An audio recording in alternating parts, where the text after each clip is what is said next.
He told her not to talk so loud. People might think you're poor.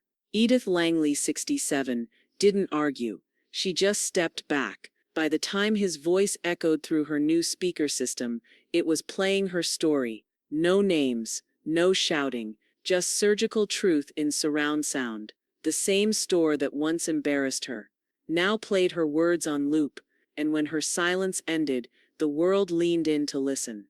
Wait, before we go any further, I gotta ask, where are you watching from? Drop it in the comments, and don't forget to subscribe.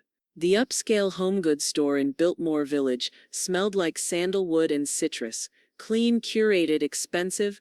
Edith Langley walked 2 paces behind her son and daughter-in-law, letting her fingertips graze the edge of a hand-woven baby blanket displayed in a rustic wooden bassinet. It was beautiful, and it was $82. Trevor, this one's soft, she said gently, holding up the corner of the tag to show the material. Trevor didn't even turn around. His jaw clenched as he leaned over a display of artisanal rattles. Don't talk so loud, he snapped. People might think you're poor. The words hit like a slap. For a moment the only sound in the store was the distant loop of soft jazz trickling from the ceiling speakers. A couple browsing candles in the next aisle turned their heads. A barista paused mid-pour at the cafe counter. Someone coughed. Haley covered her mouth and gave a tight nasal giggle. "Babe," she said in mock scolding. But there was no apology in her voice, just performance. Edith didn't respond. She let the baby blanket slide from her hand, back onto the display, and smoothed the edge as if nothing had happened. Her cheeks prickled with heat, but she willed her breath to stay even. She had learned long ago that silence could be louder than anything. Her son moved on without looking back, cataloging brands aloud for Haley's approval. "That Danish company, you know, the one that's all over Instagram. We should get something from them. It looks intentional." Intentional.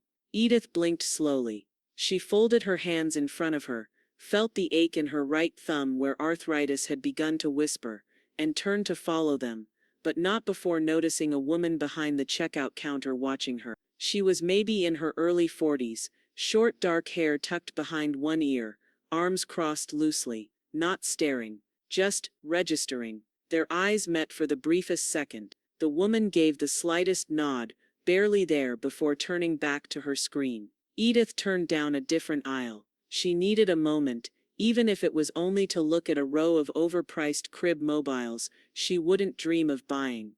A ceramic bunny stared down at her from a shelf.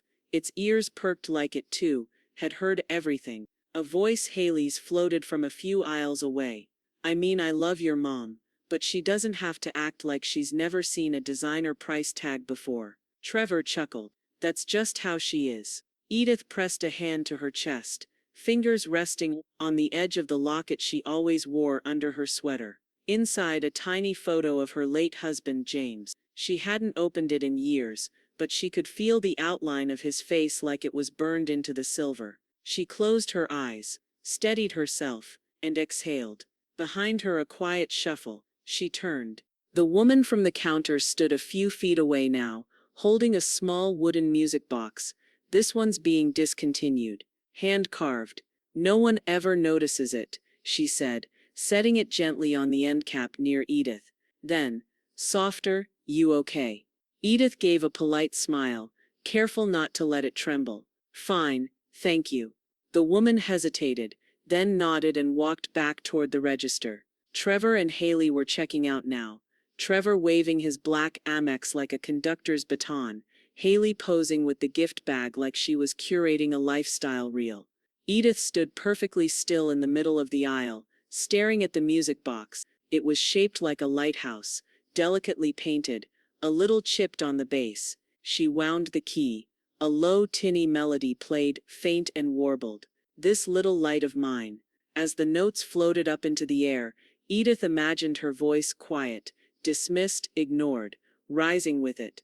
Then she glanced back toward the speaker mounted above the entrance, and her eyes narrowed, just slightly.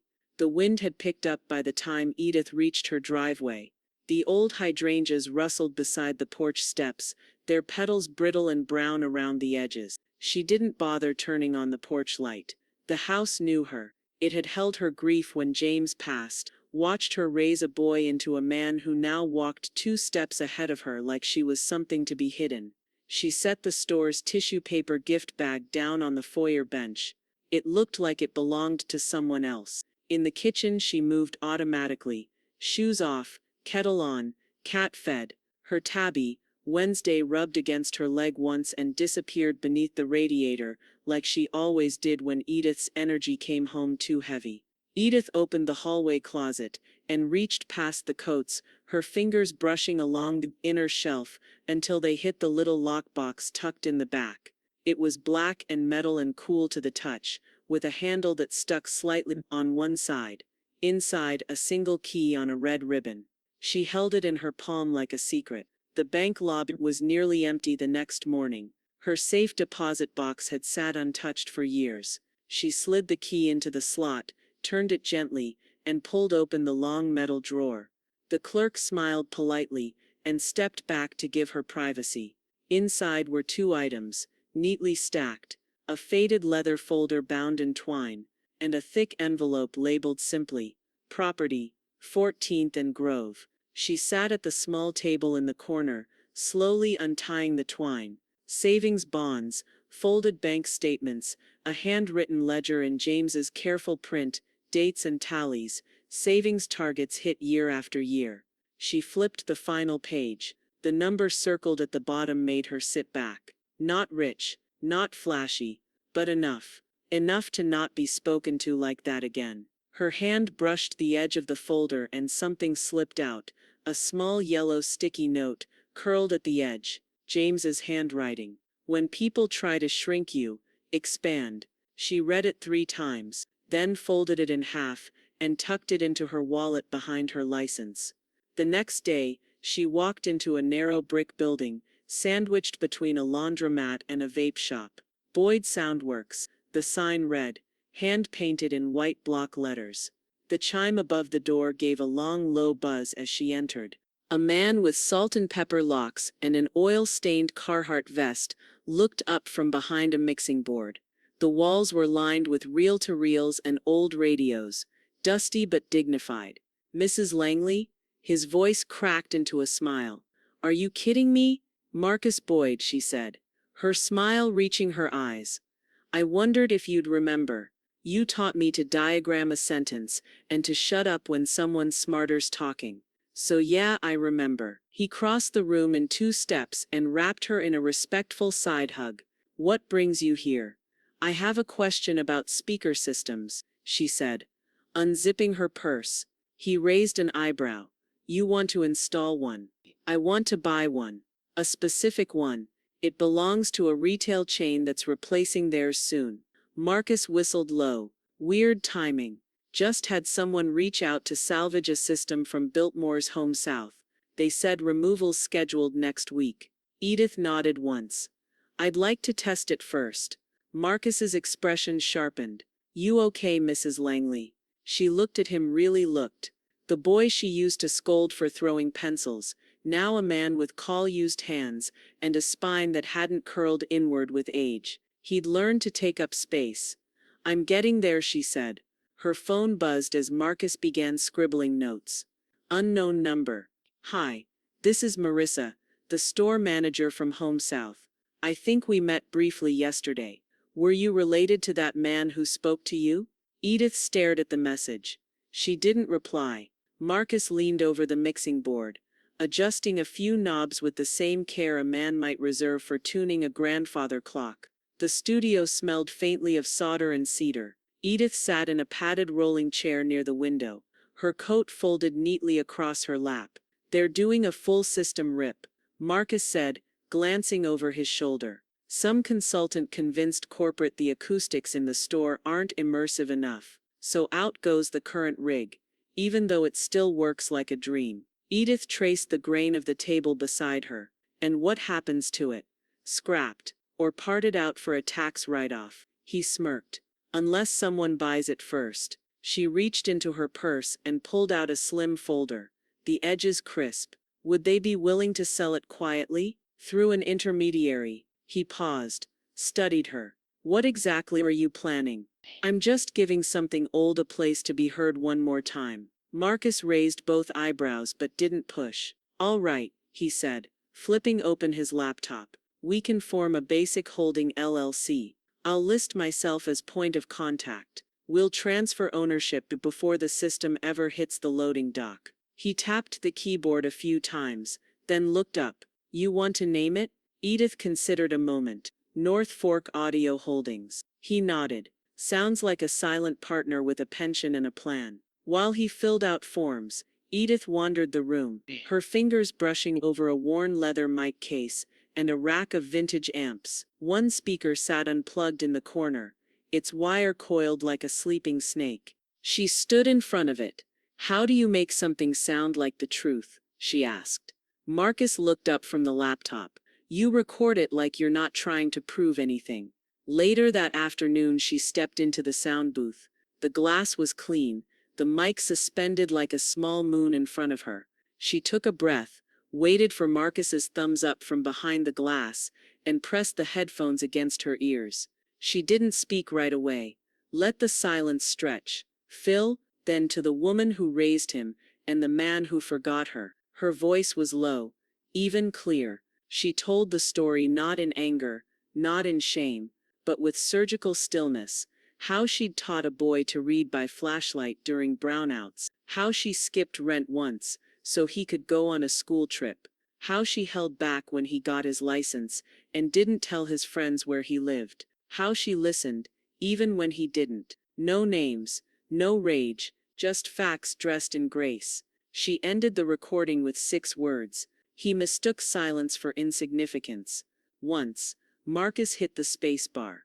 The silence that followed was heavier than the words had been. Holy hell, he muttered. That'll clear the air in that store real fast. Edith stepped out of the booth, smoothing her hair back. Not yet, she said. It's not time. Marcus nodded slowly, as if understanding something unspoken. As he saved the file, a door creaked behind them. A woman with a notepad tucked under her arm stood in the doorway, half in, half out. She was mid-30s, stylish in a muted, no-nonsense way. Glasses, tote bag, boots that meant business. Her gaze lingered on Edith. Sorry, I'm early for a client. Didn't mean to eavesdrop. Marcus grinned. Jessica, meet Edith Langley. Edith, this is Jessica Trent. She runs that podcast I mentioned, the one with the social equity episodes. Jessica stepped forward, eyes searching Edith's face. Whatever that was, she said. I think a lot of people need to hear it. Edith's gaze didn't falter. Do they? Jessica nodded. Yes, but only if you want them to. Jessica's podcast studio wasn't far, just a second-floor walk up above a plant shop that smelled like eucalyptus and warm soil. The walls were lined with acoustic panels covered in quilted denim and faded canvas, stitched by local artists, Jessica had said. The setup wasn't fancy, but it felt intentional, honest. Just your story, Jessica had promised on the phone. No drama, just truth. Edith sat behind the mic, with the same posture she used to have behind the reference desk, upright, composed, but never cold. Jessica had offered her tea, peppermint, in a mug shaped like a cassette tape. They ran a sound check. Jessica adjusted levels. Edith adjusted her cardigan. Ready when you are, Jessica said softly. From the other side, no rush. There was a long moment of quiet. Then Edith spoke. I was 19 when I got the first job. Third shift receptionist at the paper mill clinic. Then a school aide in the mornings. By fall I was shelving books at the public library in the afternoons. James and I worked opposite shifts for nearly a decade. Her voice was even, but memory made it grainy in places. We kept a shoebox under the bed marked paid bills, late notices, IOUs from friends we forgave even when they didn't ask. Jessica didn't interrupt, just listened. I raised Trevor mostly on my own after James passed. He was 10 and scared, so I stayed soft. I thought if I was gentle enough he wouldn't notice all we lacked. She paused, exhaled. When Haley's family fell behind after her dad got laid off, they stayed in our back room rent-free for 6 months.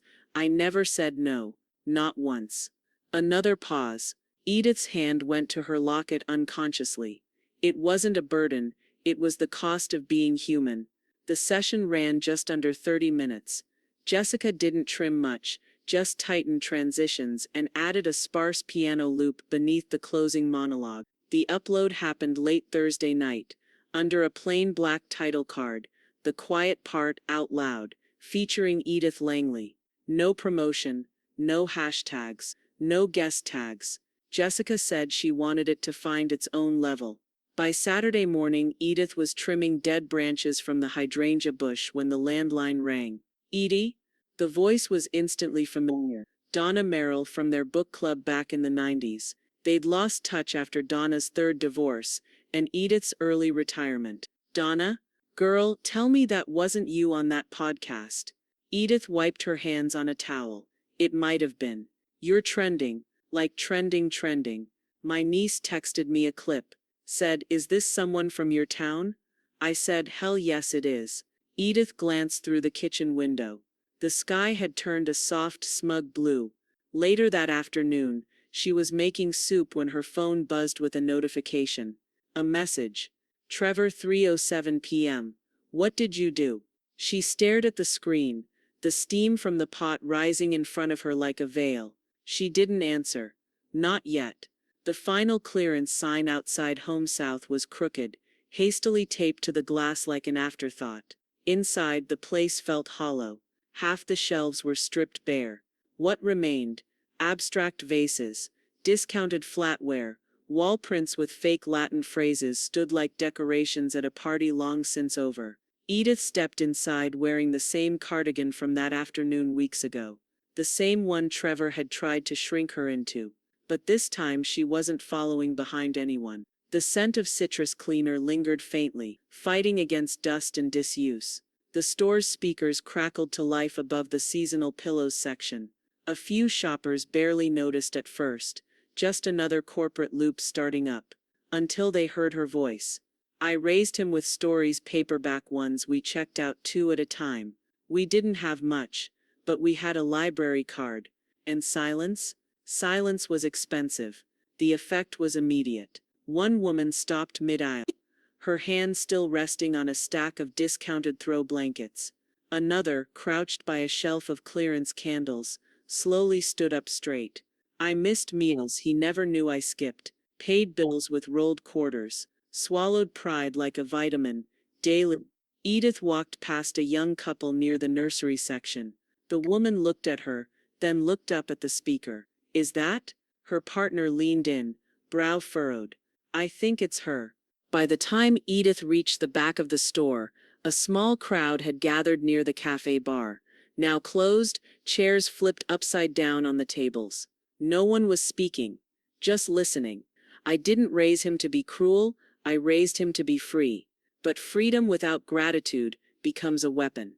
And I won't hold the blade anymore. A woman in her 50s, Midwestern in posture, tired in the eyes, let out a sound that was part laugh, part breathless sigh. I raised a son like that too, she said aloud. Not to anyone in particular.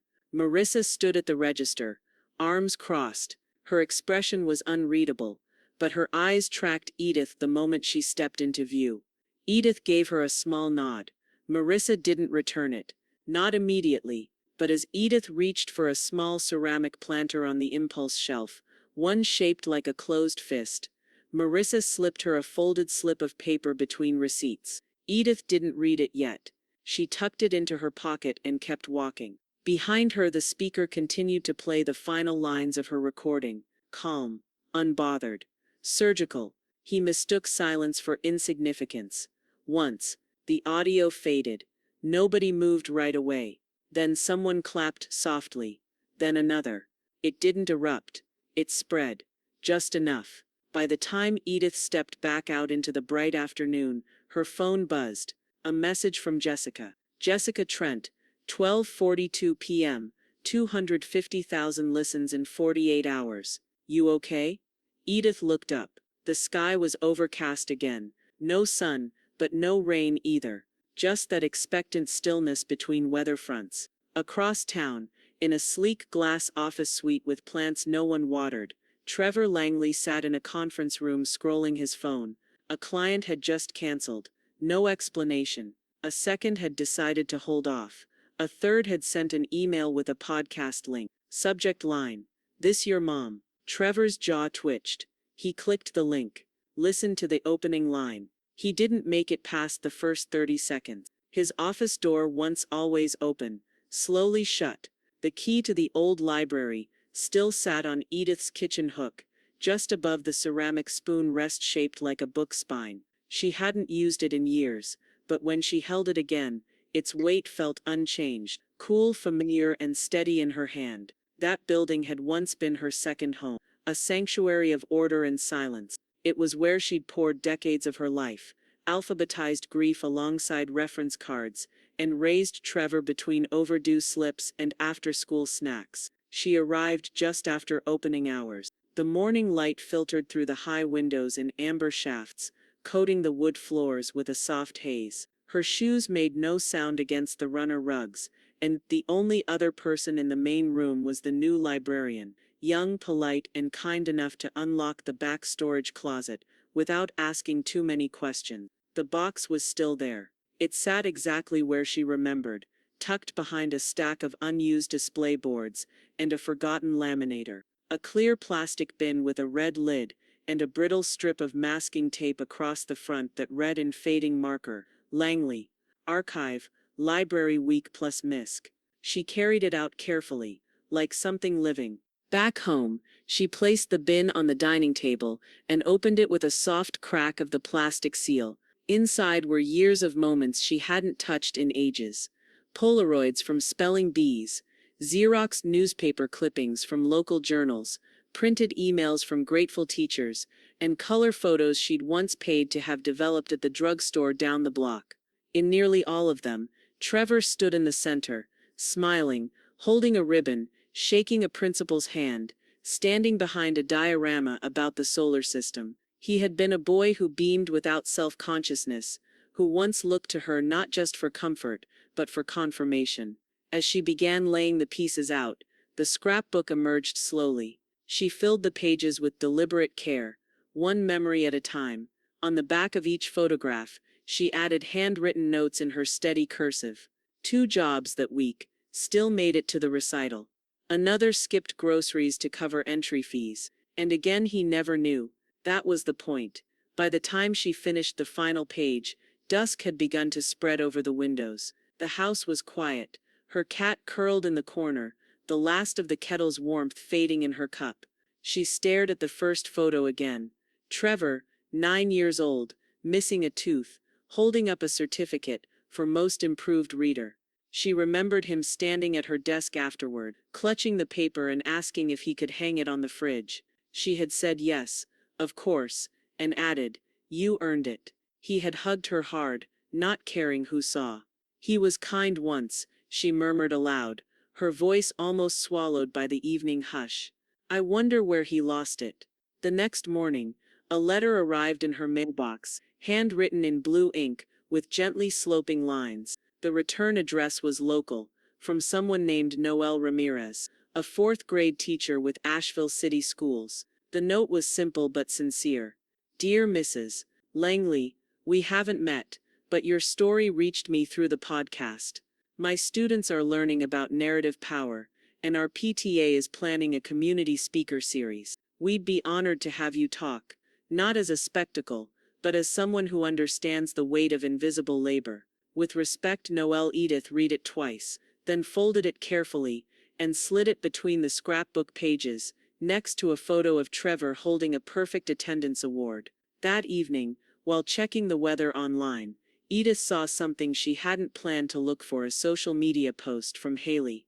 It was a mirror selfie taken in a pristine kitchen, filtered, softened, and completely hollow. Haley wore oversized sunglasses and a sarcastic smirk. The caption read, "People online think they know our story. LOL. Edith didn't click the comments. She didn't need to. Somewhere else in the city, Jessica was recording a new episode, one she hadn't originally planned. She spoke with a sharper tone than usual, letting her voice settle into its conviction. "There's a difference between being misrepresented," Jessica said, and finally being seen. She read Haley's caption aloud, flat, unamused, then paused before continuing. Dismissiveness isn't defense, it's deflection, and unfortunately for her, people are learning to tell the difference. The hotel ballroom was modest by convention standards. No chandeliers or velvet ropes, just low carpeting, a podium with a clip-on mic and folding chairs arranged in neat, hopeful rows. Still, the sign out front was clear. Tri-State Community Voices Conference, panel, labor that doesn't get a paycheck. Edith stood near the back as attendees shuffled in, many of them teachers, retired nurses, social workers, and caregivers. She had brought nothing to read from, just a note card in her purse, with the word invisible scribbled in block letters. The rest, she'd carry in memory. Noelle met her near the refreshments table, adjusting her ID badge with a nervous smile. They're excited. We've never had this many RSVP for a senior keynote. She offered Edith a bottle of water and gestured toward the small stage. Whenever you're ready. Edith stepped up with measured calm, taking her time to reach the podium. She adjusted the microphone slightly, then looked out over the crowd, not with authority but with recognition. These were her people, not the loud ones, the ones who made things work. I was once told to keep my voice down in a store, she began, her tone steady but without venom. That someone might assume I was poor, as if poverty were something indecent, as if silence could disguise sacrifice. The room quieted into stillness. She spoke for 20 minutes, no notes, no slides, just her story. About working triple shifts to make a single mortgage. About letting strangers live in her spare room. About the slow erosion of self that happens when thank yous are replaced with expectations, and expectations calcify into entitlement. She did not name Trevor. She didn't need to. When she finished, there was a pause. Half a breath of silence, like the room had to catch up to its own heartbeat. Then came the applause. Not polite, not performative. It was the kind of standing ovation that rose like tidewater, slow, inevitable, and deeply earned. Afterward, several women approached her with tearful gratitude. One handed her a note scribbled on the back of the event program. You told my life better than I've ever said it. Another asked to take a picture with her for her daughter. A third handed her a business card embossed with copper letters. Silver Bridge Foundation. Financial literacy for seniors. On the back, a handwritten line, board seat still open if you're curious. Later that afternoon, as Edith sipped lukewarm hotel coffee in the lounge, Jessica texted her a link to a short TikTok clip someone had uploaded from the conference. It showed Edith speaking her closing line. No one ever applauds silence, they just expect it. The video already had over 30,000 likes, with comments pouring in, I want to be this woman. This is my mom's whole life in 3 sentences. She needs to run the country. She watched the loop twice before setting her phone face down beside her saucer. 2 hours later the phone rang again, this time from a number she knew. She didn't answer at first, just let it buzz once, twice. On the third ring she picked up. Trevor, she said evenly. His voice was clipped and panicked. What are you doing? Edith didn't reply. She could hear his shallow breathing on the other end. I'm getting DMs from strangers. People sending me your podcast, your little speech. Clients are backing out. My name is turning into some online joke. You're ruining my life. She waited, giving him the dignity of his outburst.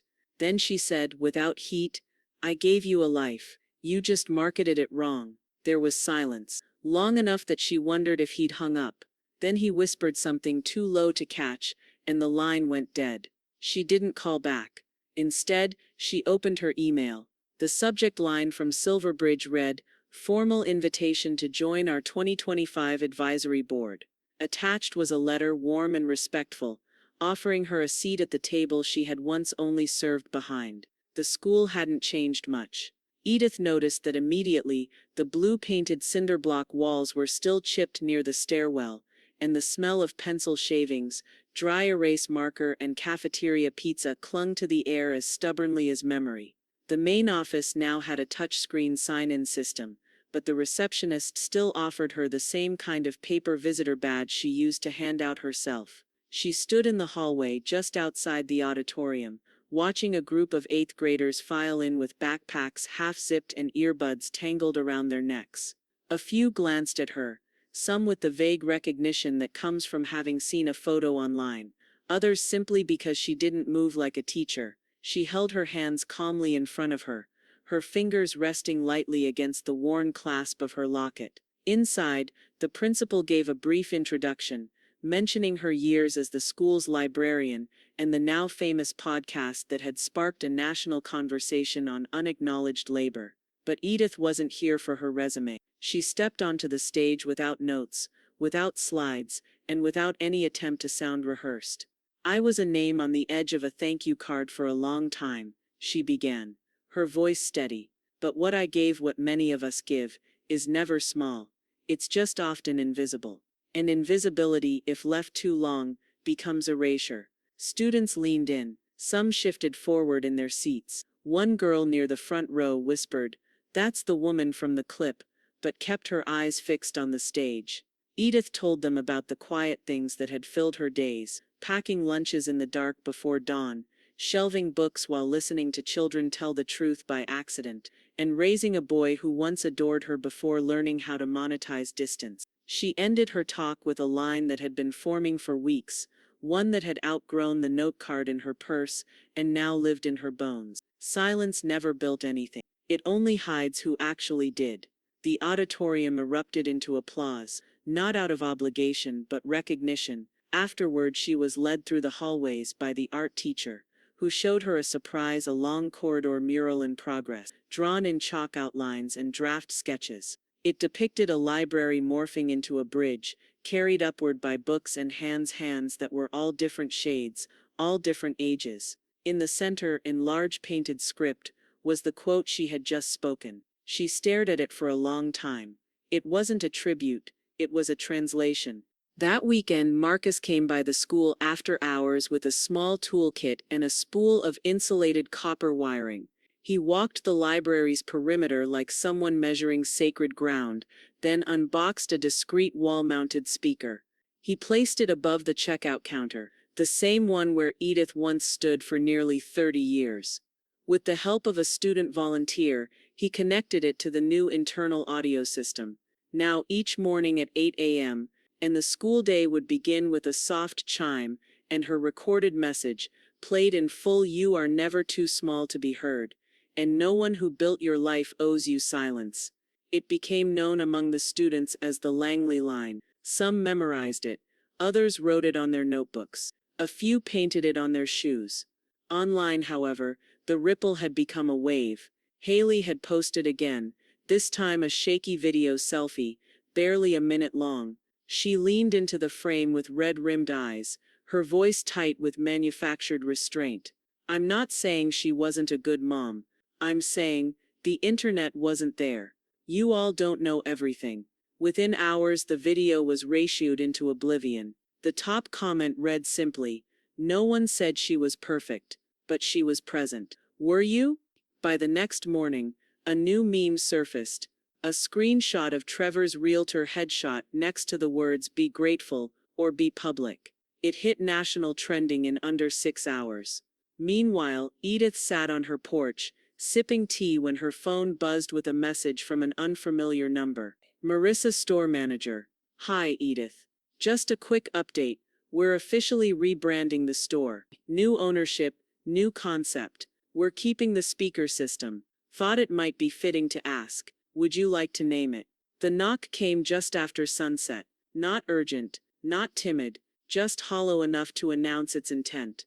Edith stood at her kitchen sink, rinsing a mug as twilight settled through the lace curtain. She didn't need to check the peephole. She already knew. Trevor stood on her porch wearing a thin, anxious smile and a Patagonia vest too tight at the chest. His hair looked like it had been combed 3 times too many. Behind his eyes something buzzed, anger maybe, or panic dressed in politeness. "I didn't know where else to go," he said, forcing a light chuckle. "Figured it might be good to talk." She stepped aside without answering and motioned toward the dining room, where a soft yellow lamp cast long shadows across the oak table. "The same one." they'd eaten spaghetti at when he was 12, and she had scraped together coupons to make the sauce feel homemade. He sat, rested his elbows on the edge, fidgeted with the zipper on his vest. It's gotten out of hand, he said. The podcast, the speech, the memes. I'm losing listings. Clients don't call back. People send me links like they're doing me a favor. She folded a linen napkin and placed it on the table, smoothing the corners with practiced calm. Make it stop, he said finally. Please. I'm asking. You made your point. Her eyes didn't flinch. And what was I losing? When you laughed like that in front of strangers. Trevor exhaled through his nose, tried to laugh again. It caught in his throat. I wasn't laughing at you, he said. It was just a joke. You know how Haley gets. She was uncomfortable. I was trying to perform, Edith said. For a woman who's allergic to sincerity, that stopped him. He rubbed a hand down his jaw, eyes scanning the table, like he was looking for something he'd misplaced 20 years ago. I didn't mean to. She stood, walked over to the hutch near the wall, and retrieved a manila folder from the bottom drawer. Her movements were slow. Intentional. It is Hode. She returned to the table and laid the folder down in front of him, then slid it across with 2 fingers. Trevor hesitated, then opened it. Inside was a printed spreadsheet, typed, clean, and dated, 32 years of itemized expenses. School uniforms, dental work, field trips, tutoring, rent, groceries, gas money, bailouts, blank checks, and in the margins handwritten notes. He didn't ask, but I gave anyway. He forgot, but I remembered. He flipped page after page. His mouth opened slightly, but no words came. I never asked for repayment, she said, voice low, but I also never asked to be erased. His hand hovered above the final page, unsure whether to turn it or let it rest. The silence stretched until her phone buzzed on the kitchen counter. She didn't move. Neither did he. Trevor finally pulled out his own phone and glanced down. Haley had texted. Haley, remind her who's got the house. He let out a short, brittle laugh and held the screen up, showing Edith like it was a joke they might still be able to share. She tilted her head slightly, then stepped into the living room and returned with another folder, thicker, sealed with a notary tab. She placed it gently beside the first. Trevor blinked. What's that? Property title, she said. I bought your mortgage 6 months ago, through a third-party transfer. You didn't notice because you were too busy staging your kitchen for Instagram. The house is under a holding trust. Mine. He stared at her, stunned into stillness. His lips parted, but no sound came. You've been living in my silence, she said. But silence doesn't mean surrender. Not anymore. The envelope arrived on a Tuesday, hand-delivered and stamped with the gold seal of a local law office. It was addressed jointly to Trevor and Haley Langley, with formal language typed neatly across the heading. Notice to vacate. 60 days. Haley found it first. She was in the middle of recording a skincare reel, her 4th attempt that morning, when the doorbell rang. Wearing a robe, lashes half attached, she opened the door expecting an Amazon box. Instead, she found the courier, polite but detached, who handed her the envelope, asked for a signature, and walked away without ceremony. Her manicured fingers tore through the seal. By the time Trevor walked into the kitchen, she was standing in front of the stove, mouth ajar, reading the notice aloud with a trembling voice. She owns it, she stammered. She owns the house. Trevor took the letter from her hands and scanned it, his face draining with each paragraph. The final line struck like a sentence he never thought he'd see. All correspondence regarding this matter should be directed to North Fork Holdings LLC. He sat down on the edge of the island stool and dropped his phone on the counter. For once it didn't buzz, but the internet had not gone still. If anything, it had found a new rhythm, faster, sharper. A meme had gone viral overnight. Trevor's professional headshot placed beside a screen capture of the eviction notice. Above it, bold white text read, "Never mess with the woman who raised you." Variations flooded social media. She gave you life. Now she's giving you 60 days. You tried to silence her. She changed the locks. Even local news picked it up, first as a quirky headline, then as a broader cultural discussion on generational labor, boundaries, and poetic consequence.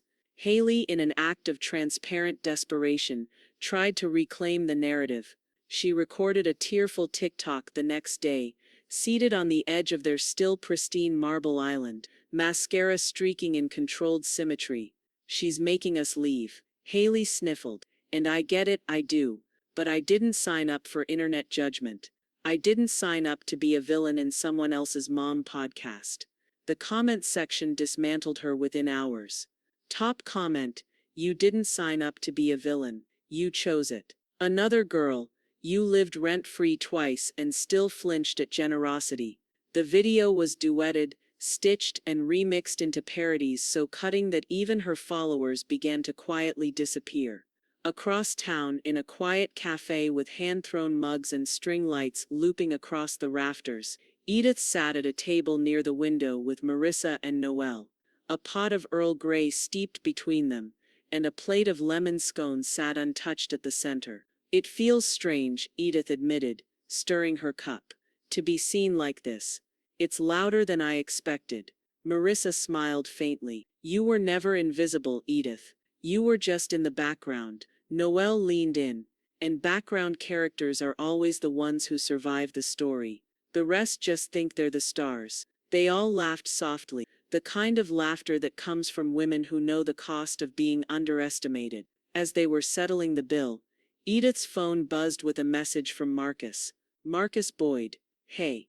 Thinking of launching a new series, Oral History Meets Activism. You'd co-host with me. Just stories, truth, air. Interested?" She smiled at the screen, the edges of her mouth softening around something both new and long overdue. That weekend she visited the store. The sign had been taken down. The old logo, brassy pretentious, was gone. In its place, a minimalist wooden frame carved in natural tones read Langley Commons. Inside, the layout had been reimagined. Local vendors had taken over shelf space. The scent of synthetic candles had been replaced by fresh-cut eucalyptus and clean earth. On the back wall, above a reclaimed wood display of handmade goods, was a painted quote in familiar Whittier cursive: "Silence doesn't protect the ones who build quietly." Edith stood in the center of the store and let the silence stretch. Not the uncomfortable kind, the full kind, the earned kind. The notary's pen clicked once before it touched paper. Edith sat across the polished oak desk, reading every line of the revised will before she signed it. The room was quiet. No music, no ticking clock, just the occasional rustle of legal documents being repositioned. Her glasses rested lower on her nose than usual, and her expression was calm but not detached. This wasn't vengeance. It was correction. She reached the signature line and paused. A thought came, not a doubt, but a memory. Trevor at 12, curled up on the couch with a fever, watching Reading Rainbow while she spooned soup from a chipped mug. How soft he had once been. How grateful. She signed anyway. Trevor Langley was now legally removed from all future claims to her estate. Noelle Ramirez's name followed on the next line, listed not as a friend but as successor trustee. Edith had asked her over tea. A week earlier, Noelle hadn't hesitated. "I trust you," Edith had said. "You taught me how to carry weight without letting it warp me." Noelle had replied. By noon the papers were filed, notarized, and uploaded into the vault. Edith left the office with nothing in her hands but a single sealed copy and a quietness in her chest that wasn't hollow, but final. Later that afternoon she met Jessica in a recording studio not unlike Marcus's, warm, simple, and honest in its acoustics. Jessica's team had officially begun production on the podcast's expansion, a series titled The Quietest Revolution. Edith sat for one final rights meeting and slid the release form across the table. "I don't need a royalty check," she said. "I just need it to outlive me." Jessica, moved but professional, gave a firm nod. "You've built something no algorithm can predict." Outside, it began to rain. A soft, whispering rain that made everything feel muted, even time. Meanwhile, at the courthouse, Trevor was sitting stiffly across from his attorney, a man who looked like he'd rather be golfing. She purchased the mortgage through a registered holding trust, the lawyer said, pointing at a highlighted clause. There's no fraud, no technicality to fight. And unless you can prove coercion, which given your mother's public image right now would look callous at best, this isn't going to break your way. Trevor's jaw clenched. We have nowhere else lined up yet. The attorney shrugged. I'd recommend lining something up. 3 days later, the motion to contest the eviction was denied. Edith received a brief notification from her legal counsel. Opposition dismissed. Possession stands. She didn't gloat. She simply closed the email, folded the laptop shut, and returned to watering the succulents lining her windowsill. That same evening, a small envelope arrived, postmarked from Ohio, the return address written in a trembling hand. Inside was a single note card, yellowed around the edges, and a short note in careful cursive. Mrs. Langley, I'm 83 years old. I listened to your story and felt seen. For the first time I said out loud that I matter. You gave me the courage to speak up. Thank you. Elaine H. Edith read the letter 3 times, then slipped it into the back pocket of her journal. She didn't cry. She just sat still long enough to feel the truth of it settle into her ribs. In the studio downtown, Jessica's team worked through final edits of the series intro.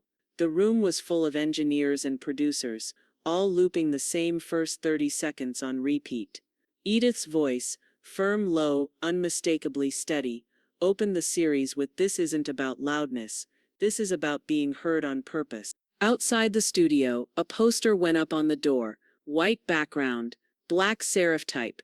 It read, "The Quietest Revolution, Episode 1 drops in 2 weeks." The seminar hall was packed with more students than chairs. Some stood along the back wall, notebooks balanced against their forearms.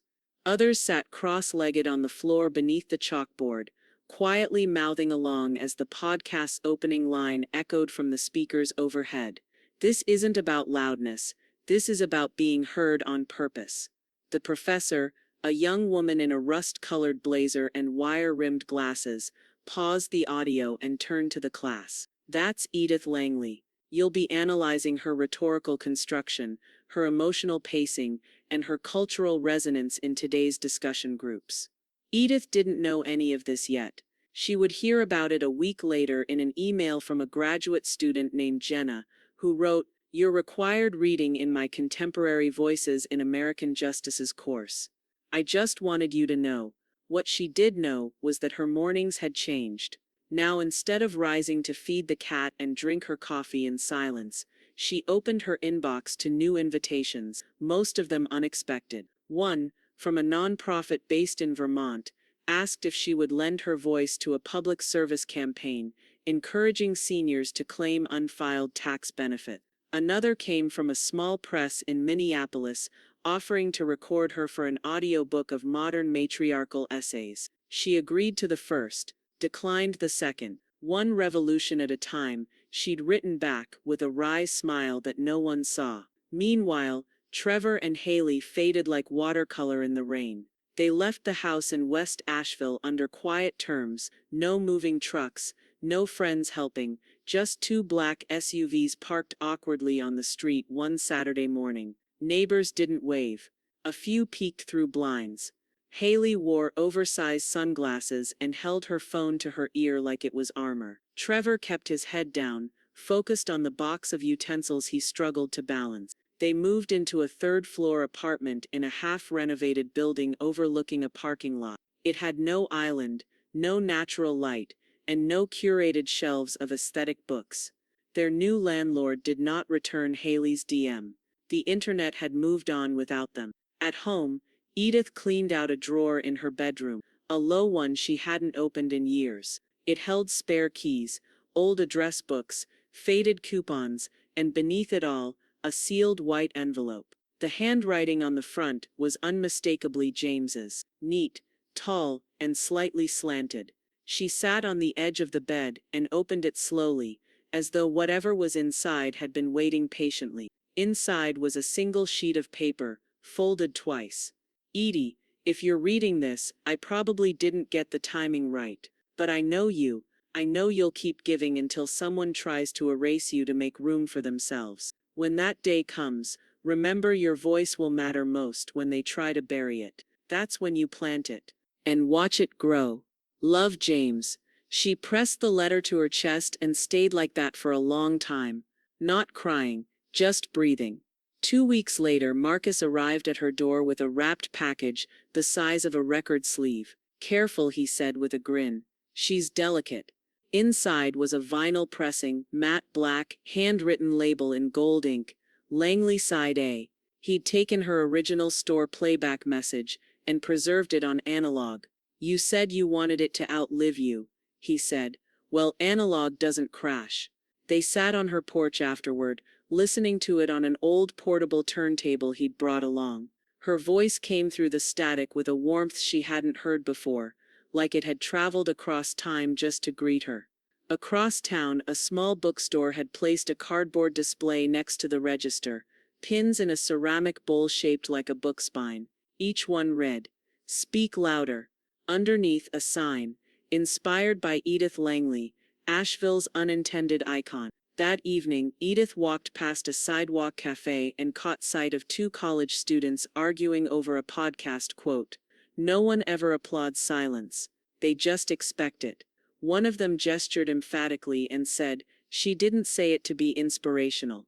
She said it because she was done being erased." Edith kept walking, lips curled at the corners, hands tucked in her coat pockets. The NPR studios in Durham were tucked behind an old post office, glass-walled and trimmed in brushed metal. Inside, everything hummed, quietly competent. Producers moved like stagehands in a theater that never slept, adjusting mics, checking levels, scribbling notes in soft pencil. Edith sat in Studio B, her locket resting just beneath the collar of her knit top.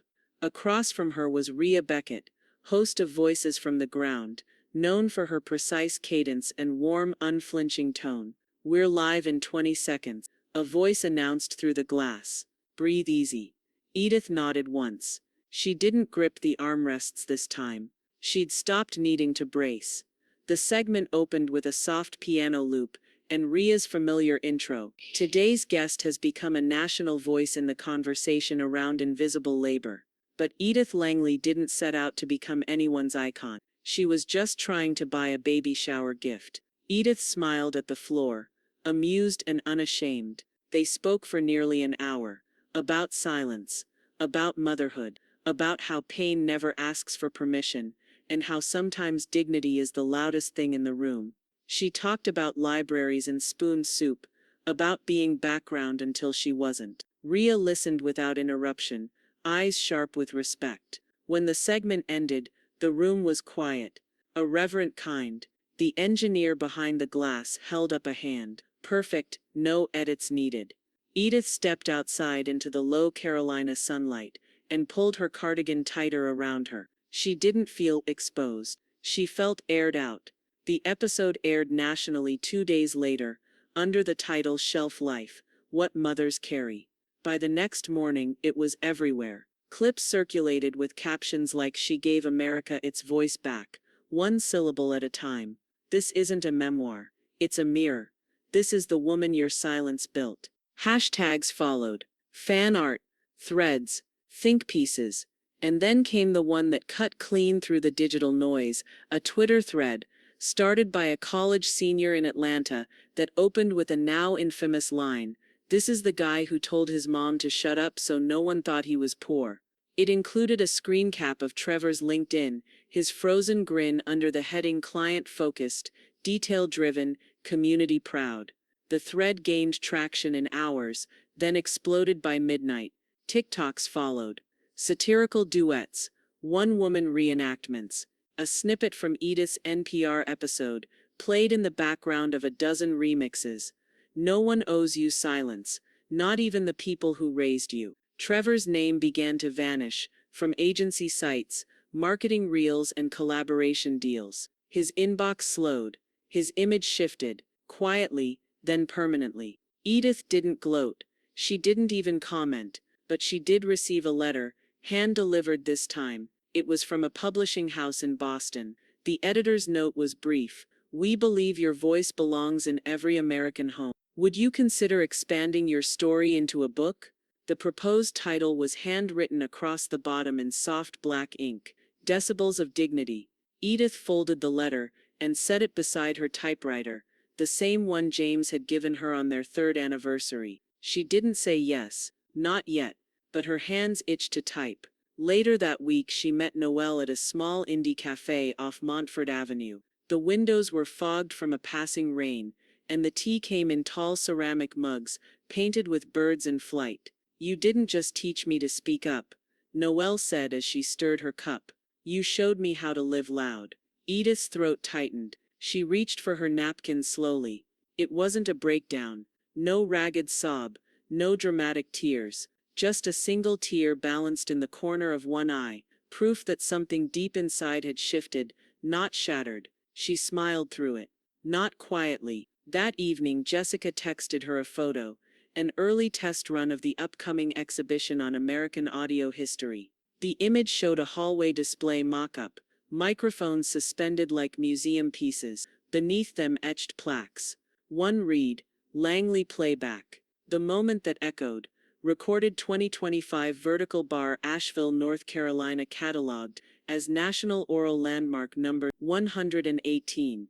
The sun filtered softly through the storefront windows of Langley Commons, tracing light across the reclaimed pine floors and up along the brass-trimmed shelves. A new addition had been installed just inside the entryway, a glass display case, chest height, carefully lit from within. The wood frame was pale, unfinished, almost reverent in its simplicity. Inside, centered on a linen backing, was a typed transcript, Edith's first public speech, the one delivered from the rickety podium at the Tri-State Community Voices Conference. The lines were rendered in serif font, clean and spacious, every word weighted with the gravity of a life lived unspectacularly, but not unnoticed. A small placard below read, "In honor of the ones who gave quietly and never asked for applause." Edith visited it early one morning before the store opened, when the floor was still cool and the scent of eucalyptus hadn't yet overtaken the air.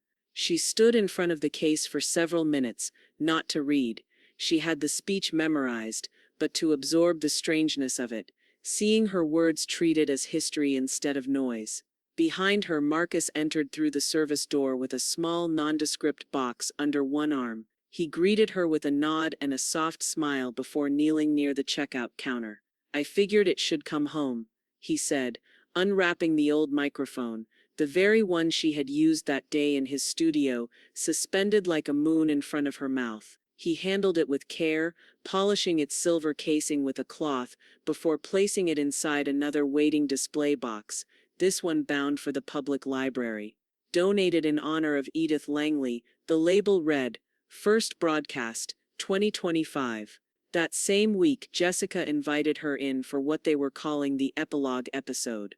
The studio looked different this time. Sunlight streamed in from a newly uncovered skylight, and the walls were lined with books sent in by listeners.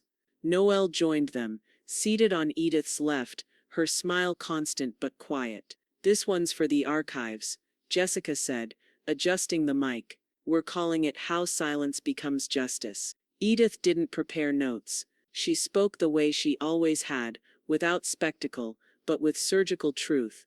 They talked about legacy and labor, and how dignity isn't always loud, but it should never be invisible. Noelle spoke of being mentored by someone who never asked to be a leader, but became one by walking first. "I used to think speaking up was an act of rebellion," Noelle said. "But now I know it's an act of respect." When the segment ended, Jessica turned to Edith and said, "You're not background anymore." That night, Edith returned home to find 5 women waiting in her living room, each of them over 60, each of them holding a notebook or a flash drive, or in one case a cassette tape. "We want to start our own," one woman said.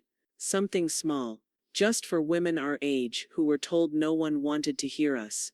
Edith looked at them and saw versions of herself, tired but intact, underestimated but undeterred. She made tea, cleared the dining room table, They began outlining episodes that same evening. Across town, Trevor remained offline. His social media accounts had gone dark. His number, unlisted. His LinkedIn profile read only independent consultant. And that was all. The world had continued without him. Edith didn't wish him harm, but she no longer made room for him in her silence. 1 week later, Edith found herself walking the school corridor again. The mural was finished now, colorful, sprawling, alive. It began at the library doors and stretched the length of the hallway, books unfurling into bridges, bridges into voices, voices into names. In the center, her quote pulsed in paint and shadow: "Silence never built anything. It only hides who actually did." She paused in front of it, her hand brushing the plaster gently. A group of students passed behind her, chatting about something inconsequential: cafeteria drama, weekend plans, nothing sacred. But one boy paused, just for a second, and said, "That's her." Edith smiled, not at him, but at the mural, and she kept walking. The invitation had come in thick ivory paper, tucked inside a navy envelope with a Smithsonian seal, embossed in silver. Edith had read it twice at the kitchen table, fingertips tracing the edge, unsure at first if it was real. Now, standing beneath the marble arches of the National Museum of American History, she knew it was. The private opening was set in the East Wing, a soft-lit gallery reserved for the newest permanent exhibit, American Soundlines, Voices That Moved Us. There were glass casings of vintage broadcast gear, vinyl pressings, handwritten speeches, and in the center gallery, flanked by velvet partitions and a hush that felt sacred, a wall-length audio installation titled simply Langley. The space pulsed gently with ambient light. Overhead, small speakers tucked discreetly in the crown molding played her voice in a loop, clear, even, unmistakable. "To anyone who felt small, you are not." People had gathered slowly, quietly. There was no red carpet, no podium, just chairs facing the wall, and a long walkway leading to it. Edith stood in the green room just off the gallery's edge. The cardigan she wore was the same heather gray knit from that day in Home South, washed, pressed, the faintest fray at the cuff where her thumb used to rest when nervous. The irony didn't sting, it clarified. Backstage, Noelle adjusted the collar for her, eyes glossed but steady. "You're not walking in there," she said. "You're walking it back and forward." At the same time, Edith smiled faintly. "Strange thing, isn't it? Full circle always is." Outside, the museum curator tapped the mic once to signal silence, then welcomed the crowd. A few camera shutters clicked, but even those sounded hushed, as if the room itself understood it was being asked to listen. When Edith entered, no one stood, no fanfare, just stillness and space. She walked slowly, each step measured, her boots making the softest sound against the polished floor. She stood before her quote, now etched 6 feet wide into the limestone wall and steel inlay. No one ever applauds silence. They just expect it. And beneath it, smaller in italic, Edith Langley, 2025. Someone in the crowd reached for a tissue. A light above dimmed slightly, and the audio loop restarted. Edith's voice echoed gently, a perfect recording of the sentence she'd once said without knowing it would echo past her life. "To anyone who felt small, you are not." She stood there longer than anyone expected. Not performing, just being. Noelle met her as she stepped back from the wall. She wrapped her in an embrace that held no ceremony, just pressure and presence. It lasted longer than most hugs do in public. Across the gallery, an older woman mouthed along with the words. A young man stood beside her, hand resting gently on her shoulder. Neither said anything. They didn't need to. Later that night, the gallery emptied, but the loop continued playing. A janitor paused her broom to listen. One security guard leaned against a pillar and let the sentence land all over again. Haley's name was not mentioned. Trevor's face did not appear. They had been background noise to begin with, and now they were gone. The voice remained. As the final light in the gallery dimmed to blue, Edith stood at the far end, backlit by the glow of her own history. Her reflection shimmered in the glass of the quote display. and softly, not to anyone but herself, she said, "He told me not to speak so loud. I made sure the whole country heard me."